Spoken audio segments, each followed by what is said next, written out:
அனைவருக்கும் வணக்கம் நண்பர்களே. நம்முடைய சேனலில் TNPSC group 4 preparation syllabus wise பார்த்துக்கிட்டு இருக்கோம். அந்த வகையில் முதலாவதாக பொது தமிழ் ஆரம்பித்து போயிட்டு இருக்குது. அந்த பொது தமிழில் 7 யூனிட் இருக்குது. 7 யூனிட்டில் நம்ம முதலாவதாக 7வது யூனிட் முற்றிலும் பார்த்து முடித்து தனி பிளேலிஸ்ட் கிரியேட் பண்ணி வச்சுட்டோம். அடுத்ததாக நம்ம முதல் யூனிட் தான் பார்த்துக்கிட்டு இருக்கோம். அந்த முதல் யூனிட் அப்படிங்கிறது இலக்கணம். இதில்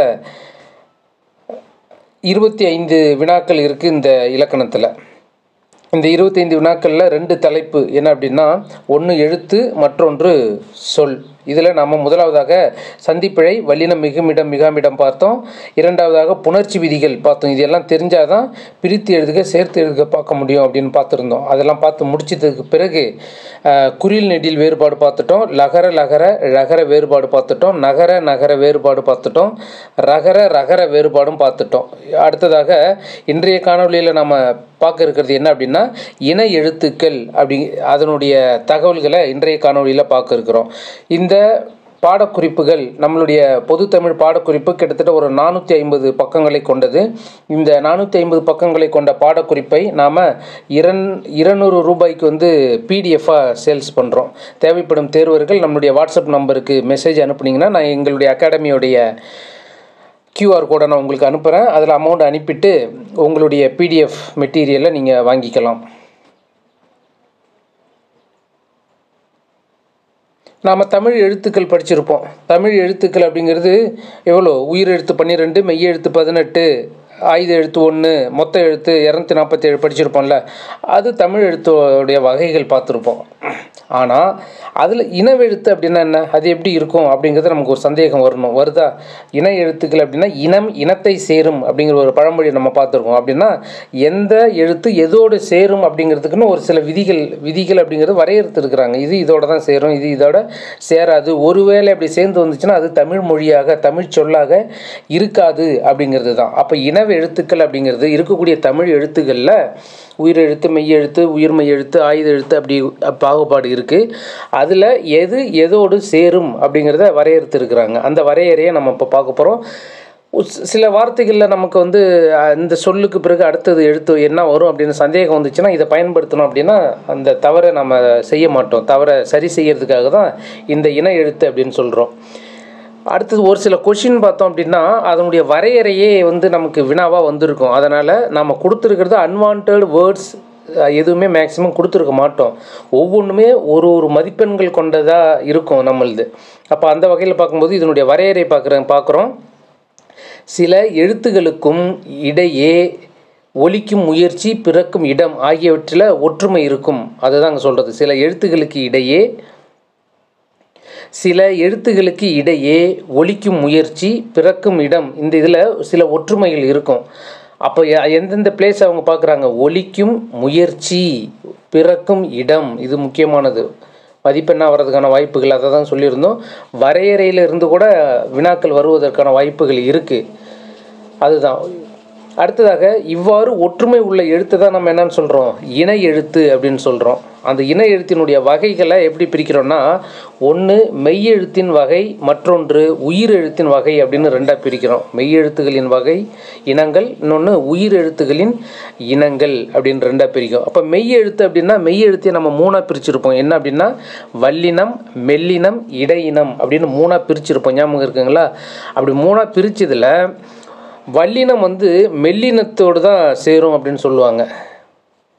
சரி, மெல்லினம், வல்லினம் இந்த இதை பார்த்தோன்னா உங்களுக்கு தெரியும். வல்லினம் என்னென்ன சொல்லியிருந்தோம்? இக்கு, இச்சி, இட்டு, இத்து, இப்பு, இரு. மொத்தம் மெய் எழுத்துக்கள் எவ்வளோ நமக்கு? மொத்த மெய் எழுத்துக்கள் 18. அந்த 18இல் வல்லினம் 6, அடுத்தது மெல்லினம், எல்லாம் சமமாகவே இருக்கும். மெல்லினம் 6, இடையினம் 6 எழுத்துக்கள் இருக்கும். மூணுமே சேர்ந்து தான் எவ்வளோ? 18 எழுத்துக்கள். அந்த 18இல் என்ன சொல்கிறோம்? 6 அப்படிங்கிறது வல்லினம். எது? இக்கு, இச்சி, இட்டு, இத்து, இப்பு, இரு அப்படிங்கிறது வல்லின மெய். அடுத்ததாக 6 மெல்லினம் இருக்கும். இங்கு, இஞ்சி, இன்னு, இத்து, இம்மு, இந்து அப்படிங்கிறது. சரி, இங்கே மாதிரி இந்த இடத்துல என்ன வரணும்? இன்னும் வரணும். இது மெல்லின எழுத்துக்களும் இணை எழுத்துக்கள் ஆகும் அப்படின்னு சொல்கிறாங்க. அப்போது இந்த வல்லினமும் மெல்லினமும் தான் இணை எழுத்தாக வந்திருக்கும். அதுக்கு எடுத்துக்காட்டு கீழே பார்ப்போம். மெல்லின மெய் எழுத்தை அடுத்து பெரும்பாலும் அதன் இனமாகிய வல்லின மெய் எழுத்து தான் வரும். பாருங்கள், மதிப்பெண் வினா. மெல்லின மெய் எழுத்தை அடுத்து, மெல்லினம்னா எதை சொல்கிறோம்? இதுதான். இந்த மெல்லினம் வந்துச்சுன்னா அதுக்கு அடுத்தது அதனுடைய இனம் எது தான் வரும்? வல்லின எழுத்து தான் வரும் அப்படின்னு சொல்கிறாங்க. அப்படின்னா என்ன? இந்த இங்கு வந்துச்சுன்னா அதுக்கு பக்கத்தில் இக்கு தான் வரும். இஞ்சி வந்துச்சுன்னா இச்சி தான் வரும். இன்னு வந்துச்சுன்னா இட்டு தான் வரும். இந்து வந்துச்சுன்னா இத்து வரும். இம்மு வந்துச்சுன்னா இப்பு வரும். இன்னு வந்துச்சுன்னா அந்த இடத்துல இரு தான் வரும். இதுதான் அந்த மெல்லினத்துக்கு அடுத்து வரக்கூடிய வல்லினம். வினா இப்படியும் கேட்கலாம். என்ன கேட்குறாங்க அப்படின்னா, இங்கின் நண்பன் யார் அப்படின்னு கேட்டாங்க. நான் ஒரு இதில் பார்த்தேன். இது அப்படின்னா ஒரு டிஎன்பிஎஸ்சி கொஷனில் பார்த்தேன். இங்கினுடைய நண்பன் யார் அப்படிங்கும்போது இங்கினுடைய நண்பன் யார்? இக்கு. அதே போல் இஞ்சினுடைய நண்பன் இணை எழுத்து தான் அப்படி சொல்கிறாங்க, நண்பன் அப்படின்னு சொல்கிறாங்க. இச்சி, இங்கு இஞ்சிக்கு வந்து இச்சி, இன்னுக்கு வந்து இட்டு, இந்துக்கு வந்து இத்து, இம்முக்கு வந்து இப்பு, இன்னுக்கு வந்து இரு. இதை தான் என்னன்னு சொல்கிறோம்? இணை எழுத்துக்கள். எதுக்கு? மெல்லினத்துக்கு வல்லினம் இணை எழுத்தாக வரும். இந்த சொற்கள் உனக்கு கன்ஃபியூஸாக இருந்துச்சுன்னா எடுத்துக்காட்டு வார்த்தைகளை பார்த்தா உங்களுக்கு தெரியும். என்ன எடுத்துக்காட்டு வார்த்தைகள்? இங்கு இக்கு வந்துச்சுல, இங்கு, அதாவது அதே இக்கு வரணும்னு அவசியம் இல்லை. அது அந்த மெய் கூட வல்லினம் வருங்கிறது தான். அப்போ இங்குக்கு கூட இக்கு வரணும்ல. அங்கே பாருங்கள், திங்கள், இந்த எக்ஸாம்பிள் வருதா? அடுத்ததாக பாருங்கள், இஞ்சி வந்துச்சுன்னா சாதான் வரும். மஞ்சள். இன்னு வந்துச்சுன்னா மண்டபம். இந்து வந்துச்சுன்னா சந்தனம். இம்மு வந்துச்சுன்னா இப்பு, பா வருது பாருங்க, அம்பு. இன்னு வந்துச்சுன்னா தென்றல். இது தாங்க இணை எழுத்துக்கள் அப்படிங்கிறது. எதுக்கு? மெல்லினத்துக்கு எது தான் வரும்? இணை எழுத்தா பெரும்பாலும்னா என்ன? 99% எது தான் வருது? வல்லினம் தான் இணை எழுத்தாக வரும். அடுத்ததாக இடையின எழுத்து. இடையின எழுத்து 6 இருக்குன்னு சொல்லியிருந்தோம். அந்த இடையின என்ன? இரு, இரு, இல்லு, இவ்வு, இழு, இல்லு அப்படிங்கிறது இடையின எழுத்து. இதுக்கு வந்து ஃப்ரெண்ட்லி எழுத்து எதுவுமே கிடையாது. இதுக்கு இதே தான் இனமாக வரும் அப்படின்னு சொல்கிறாங்க. வந்துச்சுன்னா அதுக்கு இதே எழுத்து தான் இனமாக வரலாம். அப்போ இடையின மெய் எழுத்துக்களில் இனம் அப்படிங்கிறது இடையின எழுத்துக்கள் 6ம் ஒரே இனம் அப்படின்னு சொல்கிறாங்க. அடுத்ததாக இப்போ நம்ம மெய் எழுத்தை பார்த்து முடிச்சிட்டோம். அடுத்ததாக உயிர் எழுத்து. உயிர் எழுத்துக்கு யார் எது ஃப்ரெண்ட்லி லெட்டர் அப்படின்னு பார்க்குறோம். உயிர் எழுத்துக்களில் குறிலுக்கு நெடிலும் நெடிலுக்கு குறிலும் இதுதான் இன எழுத்தாக வரும். பார்த்தீங்களா? உயிர் எழுத்தில் உள்ள ஒரு சொல்லி பாருங்கள். குறில் எழுத்து வந்துச்சுன்னா அதுக்கு பக்கத்தில் நெடில் வரும். நெடில் வந்துச்சுன்னா அதுக்கு பக்கத்தில் குறில் வரும். இது சாதாரணமாக நாம் பயன்படுத்தக்கூடிய வார்த்தைகளில் வராது. சாதாரணமாக பயன்படுத்தக்கூடிய வார்த்தையில் வராமல் வேறு எங்கே வரும்? அளபெடைன்னு ஒன்று சொல்கிறோம்ல, அளபெடை, அளவுகளை நீட்டி ஒலித்தல், குறுக்கி ஒலித்தல், அதில் தான் வரும். எது? இந்த உயிர் எழுத்துக்கள் இனமாக வருவது. சொல்லில் உயிர் எழுத்துக்கள் சேர்ந்து வருவதில்லை பாருங்கள். அதுதான் இப்போ சொன்னோம். ஒரு வார்த்தையாக இருக்கும்போது அந்த வார்த்தையில் இந்த 2 உயிர் எழுத்துக்கள் சேர்ந்து வந்தது போல் இருக்கவே இருக்காது. ஏதாவது நீங்கள் அப்படி இருந்துச்சுன்னா எடுத்துக்காட்டு நம்ம கமெண்ட் பாக்ஸில் பதிவு செய்யுங்க.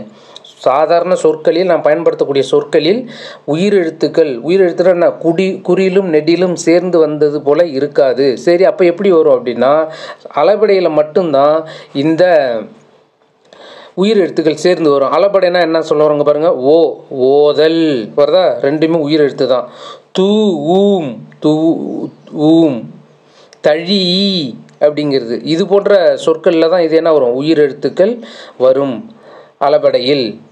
ஓகே, அப்போது இந்த உயிர் எழுத்துக்கு எதுக்கு இனமாக வரும்? ஃப்ரெண்ட்லி லெட்டர் சொன்னோம்ல. ஆ நெடில் வந்துச்சுன்னா அதுக்கு ஆ, ஈ அதுக்கு ஈ, ஊ அதுக்கு ஊ, ஏ அதுக்கு ஏ, ஐ அதுக்கு ஈ, ஓ அதுக்கு ஓ, அதுக்கு வந்து ஊ, சாரி அவ்வு இதுக்கு வந்து ஊ, இதுக்கு வந்து ஊ. இதுதான் இதுக்கு இன எழுத்துக்கள். அப்போ வல்லினம் மெல்லினம் இன எழுத்துக்கள் பார்த்தோம். உயிர் எழுத்துக்கள் அதுக்கு இன எழுத்துக்கள் இருக்குது. அடுத்ததாக என்ன?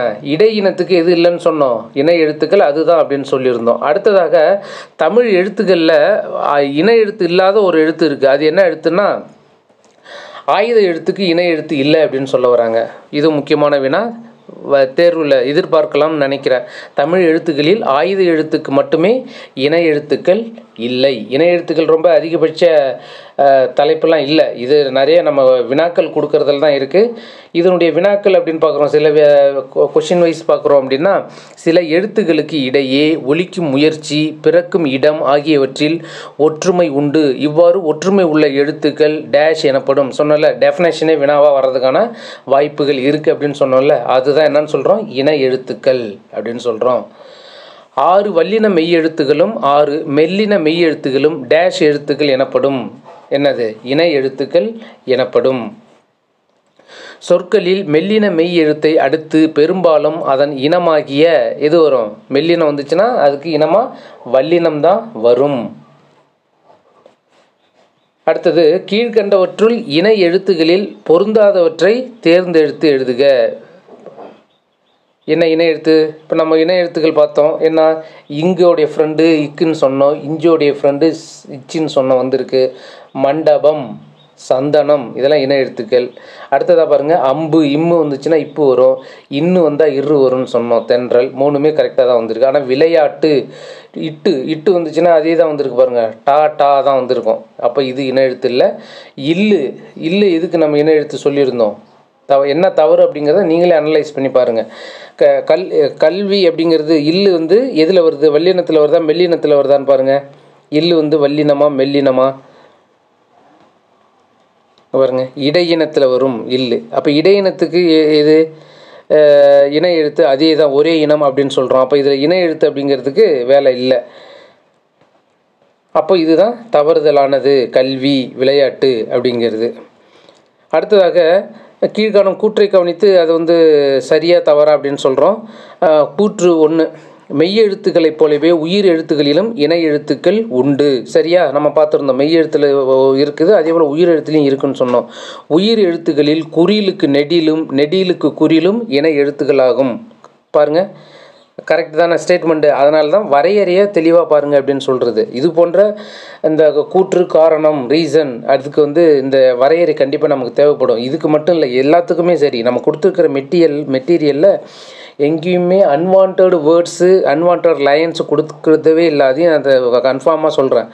ஒவ்வொரு வார்த்தையும் ஒரு மதிப்பெண், ஒரு லைனும் ஒரு மதிப்பெண்ணாக தான் நம்ம கொடுத்துருப்போம். அதனால் ஒவ்வொரு வார்த்தையும் விடாமல் நீங்கள் படிக்கணும். அப்போ இது என்னது? கூற்றும் சரிதான், அதற்கான காரணமும் சரிதான். தமிழ் எழுத்துக்களில் எந்த எழுத்துக்கு மட்டும் இணை எழுத்து இல்லை? கடைசியாக பார்த்தோம்ல, எழுத்து ஆயுத எழுத்துக்கு இணை எழுத்து இல்லை. மெல்லினத்திற்கான இணை எழுத்து இடம்பெறாத சொல். மெல்லினத்திற்கு பாருங்கள், எல்லாமே மெல்லினம் வந்திருக்கும். இஞ்சி, இந்து, இம்மு எல்லாம் வந்திருக்கும். ஆனால் இது கல்வி அப்படிங்கிறது இடையினம் அப்படின்னு சொல்லக்கூடியது இது இல்லை. அடுத்தது, தவறான சொல்லை வட்டமிடுக அப்படின்னா, அதான் சொன்னோம், இந்த இடத்துல வென்றான் அப்படின்னா நார்மலாக பயன்படுத்தக்கூடியவங்களுக்கு இந்த பிரச்சனை இருக்காது. இங்கிலீஷ் மீடியத்தில் படித்தவங்களுக்கு வென்றான் வார்த்தை தெரியும், பட் என்ன எழுத்து வருங்கிறது தெரியாதுல்ல. அதனால தான் இந்த இது சொல்கிறது. கண்டான், இண்டுனா என்ன? அந்த இது இணை எழுத்து வருது, இன்னுக்கு அப்புறம் இட்டு வரும். அதே போல் இன்னுக்கு அப்படி இங்கே பாருங்கள், இன்னுக்கு அடுத்தது இட்டு, அதே இன்னுக்கு அடுத்தது இட்டு இங்கே வந்திருக்கு. ஆனால் இங்கே பாருங்கள், இன்னுக்கு அடுத்தது என்ன வரணும்? இட்டில் தான் வரணும். சரி, இந்த இன்னுக்கு அடுத்தது என்ன வரணும்? இருளில் வரணும். ரா, இந்த ரா தான் வரும். வென்றான் அப்படின்னு இது போட்டால் தான் இது சரியான வார்த்தை. அப்போ இது தவறான வார்த்தை. அப்போ இணை எழுத்துக்கள் நமக்கு பகுதி குறைவு தான். ஆனால் கேட்கக்கூடிய வினாக்களை பொறுத்து அது நிறைய வினாக்களை ஃப்ரேம் பண்ண முடியும். அதனால் எடுத்துக்காட்டை பயன்படுத்தி நிறைய வினாக்களை எக்ஸாமுக்கு வந்துச்சுன்னா அப்ளை பண்ணுங்கள். நாம் வினாவும் இதை ரெடி பண்ணிக்கிட்டு இருக்கோம். இந்த இது முடிச்சதுக்கு பிறகு தான் வினா, அது ரெடி ஆனதுக்கு பிறகு சொல்கிறோம். அடுத்த காணொலியில் நாம் சுட்டு எழுத்துக்கள், வினா எழுத்துக்கள் அப்படின்னா என்ன அப்படிங்கிறத எடுத்துக்காட்டோடு பார்க்கலாம். நன்றி, வணக்கம்.